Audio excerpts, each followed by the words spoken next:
Hello everyone, it is I, Mitch. This month is going to be amazing, as a few of the biggest, most anticipated and wishlisted titles of 2022 are releasing this February. You will be amazed with our hand-picked featured games. Without any more suspense, let's dive into the top 10 best PC games that you can play this month. Up first, Elden Ring.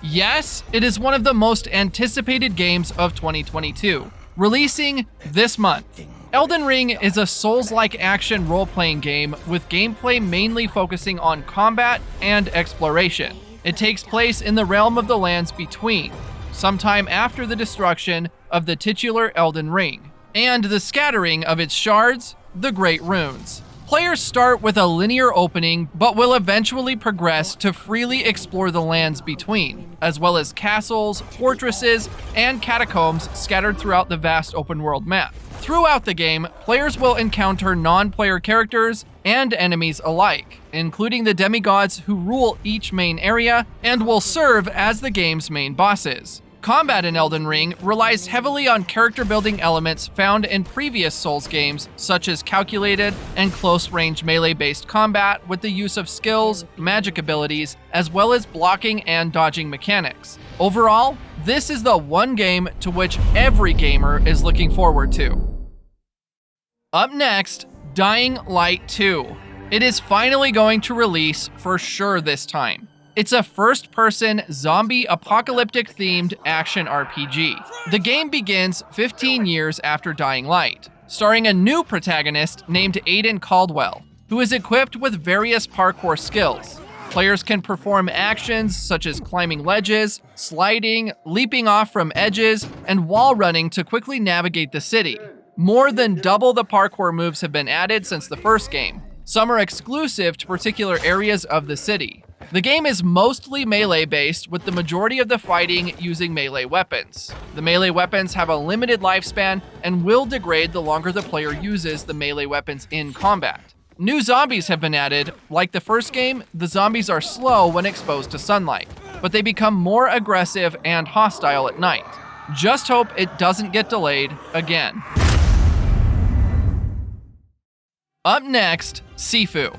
It's a beat-em-up action-adventure video game set in a modern Chinese city and is mostly grounded in reality, though magic exists in the world as the protagonist possesses a magical talisman that revives him whenever he suffers a fatal injury in combat, with the downside being that he ages a specific number of years with each resurrection, and will eventually die once the talisman's magic is used up.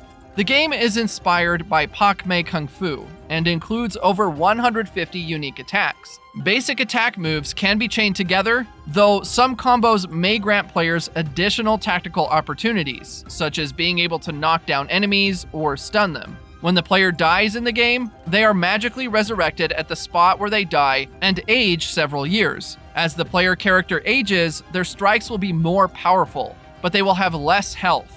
Players will encounter shrines, which will be in place where they can heal and unlock new skills. Overall, the game looks very promising. Next, Lost Ark.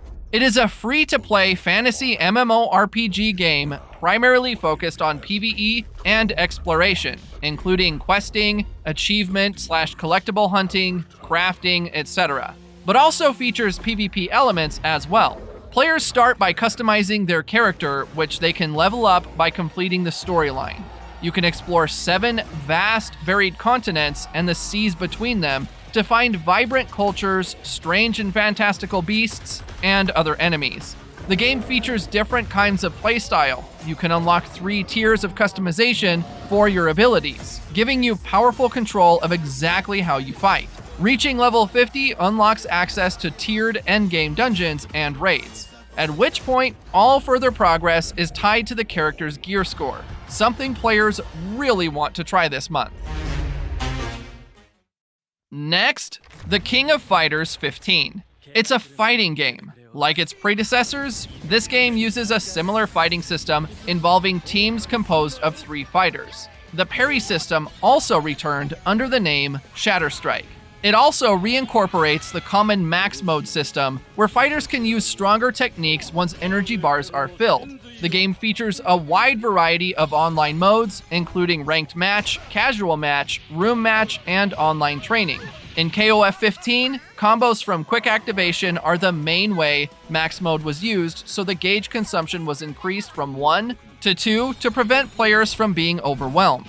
In this game, attack power and guard crush are increased when neutral is activated. The story focuses on how Verse, the creature from KOF 14, has caused mayhem, and a woman known as Chizuru Kagura gathers the fighters Kyo Kusanagi and Iori Yagami in order to look after the seal of the snake demon Orochi. Coming in next, Total War Warhammer 3. A turn-based strategy game with real-time tactics similar to other games in the Total War series. In the campaign, players move armies around the map and manage settlements in a turn-based manner. You can engage in diplomacy with and fight against AI-controlled factions. When armies meet, they battle in real time. The game also has a custom battle mode where players can create customized real-time battles, as well as online multiplayer battles. Those who own races from the first 2 games will have the same races unlocked for multiplayer in the 3rd game as well. The races announced with the game are the human civilizations of Grand Cathay and Kislev, and factions based on the 4 Chaos Gods. Another race, the Ogre Kingdoms, is also made available to early adopters. Up next, Atelier Sophie 2. It's a JRPG game where you play as Sophie, the alchemist after she left her hometown of Kirchen Bell. The main story is centered around Sophie's quest of searching for Plakta after they are separated in a dream world of Erde-Wage, and the new friends they meet there. The game has a multi-link turn battle system that features 6 party members divided into 2 teams, and begins seamlessly when players encounter enemies while exploring. The combat experience is enriched by a multitude of special effects and actions, including special dual trigger skills that involve 2 of the team members attacking in unison. There is another synthesis feature during which players can choose to use either the standard panel or the restricted panel, which will increase both the difficulty level and the rewards.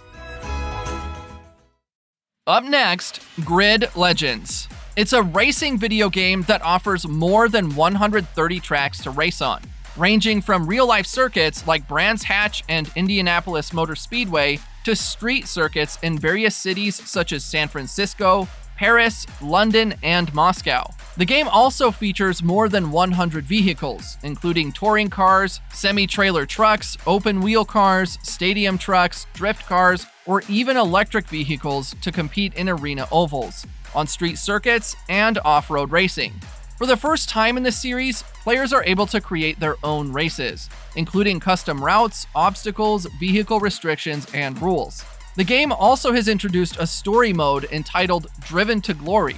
This means that for the first time in the series, Nathan McCain, who has been a staple character throughout the series, will also have a physical appearance. Up next, OLLI-OLLI World. It's a platformer skateboarding game that takes place in Rudlandia, where you can flip and flow through the vivid and vibrant world, meeting colorful characters as you grind, trick, and air your way to discover the mystical skate gods on your quest for Nirvana. The players can interact with the game's characters and take on side quests. To get high scores, the players are required to chain together tricks in order to get combos. The player can ride walls and grind on rails to increase their score. OLLI-OLLI World introduces elements new to the franchise, such as quarter pipes and branching paths. The game has a hand-drawn art style in contrast to the pixel art of previous entries. Players can also customize their characters' looks, tricks, and style while you experience explorable levels with multiple paths that provide an array of opportunities for player expression. Last but not least, Evil Dead. It's a survival action game where you can play as a team of 4 survivors, exploring, managing your fear, and finding key items to seal the breach between worlds in a game inspired by all 3 original Evil Dead films, as well as the Starz original Ash vs. Evil Dead television series. The game features both cooperative gameplay and player versus player combat. There is also a skill tree mechanics to unlock different skills and abilities. The game also features multiple maps, including the cabin in the woods from the Evil Dead film series, along with over 25 weapons, including Ash's chainsaw. You can play as characters from throughout the Evil Dead universe, including Ash, Scotty, Lord Arthur, Kelly Maxwell, Pablo Simon Bolivar, and more. And that was all for this month. If you want to share your experiences with us, write it in the comments below. Don't forget to hit the like button if you liked the video, and subscribe to see more in the future. See you next time.